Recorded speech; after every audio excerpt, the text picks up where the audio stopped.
Good morning. We're going to go back into our document, which is classwork, quarter 4. You're going to want your essay plan as well as your best quote prompts open.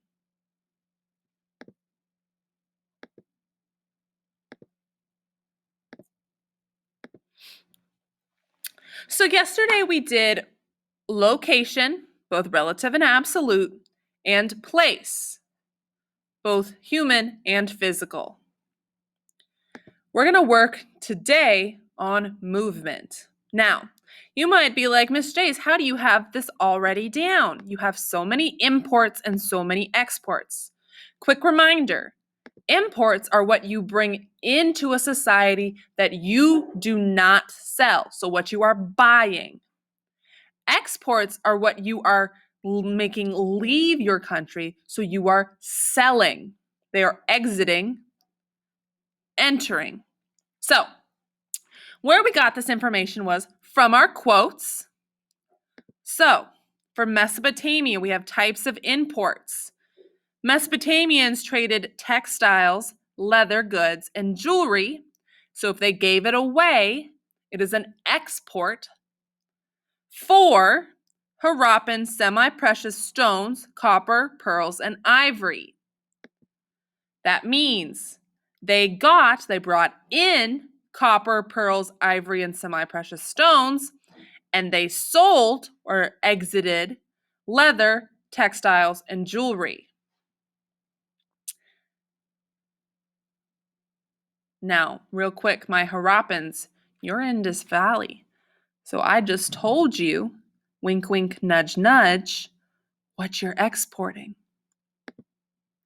So, looking at Indus River Valley, it says trade focused on importing raw materials to be used in Harappan city workshops, including materials from Iran and Afghanistan, minerals from Iran and Afghanistan, lead and copper from other parts of India, jade from China, and cedar wood floated down rivers from the Himalayas and Kashmir. So, what we took in were copper, lead, jade, cedar wood, and minerals. Now, if you remember, we traded with Harappa, so this is technically their exports. So where exports, go ahead and write down that they sold copper, pearls, ivory, and semi-precious stones.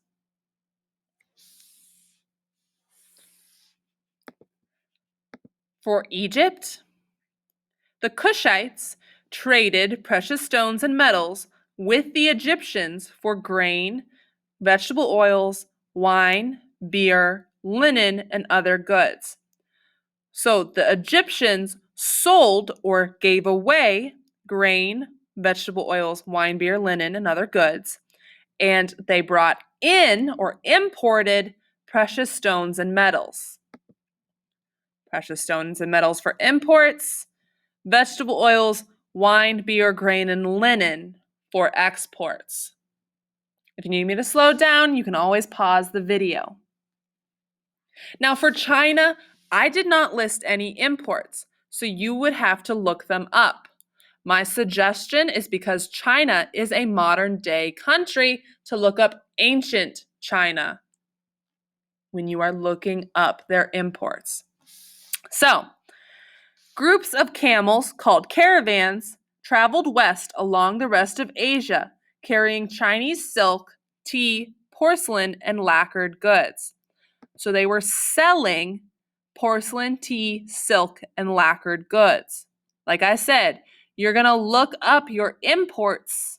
So ancient China imports. And just like we did before, I have the links to the site at the bottom, and you may use my quotes. Now, for human-environment interaction, this is how mankind or humankind is either affected by the environment or affects the environment. So how do they change it or how do they adapt to it? If you remember, ancient Mesopotamia created canals and dams to stop unpredictable flooding of the Tigris and Euphrates River, as well as domesticating, so means making a stay in one area, so like a farm for plants and animals, making it so they don't have to go and catch or hunt down things. It's all in one area. The Indus River Valley had monsoons constantly destroying the cities and constantly making the cities need to be rebuilt.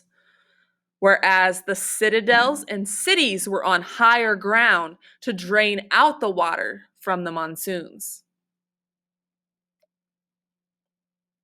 Egypt, the Egyptians wore kohl around their eyes to protect their eyes from the sun, as well as wearing a thin linen clothing to cool down in the heat, as they are closer to the equator.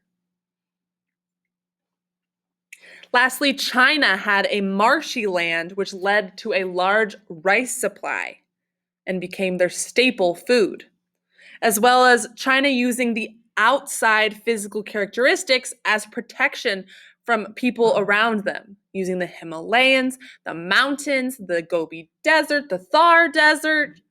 All of these amazing things were a natural protection from the outside. Now, I do not give you, quote, proof for this. You have to find your own source that backs this up. Now, pro tip, looking up Mesopotamian quotes will not help you. My suggestion, look up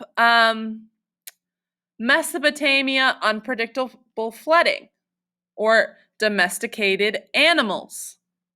Indus River Valley monsoons. Egypt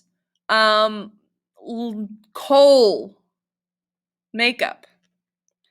China marshy land or rice supply. Just like before, you're going to cite your source and then tell me where you got it from.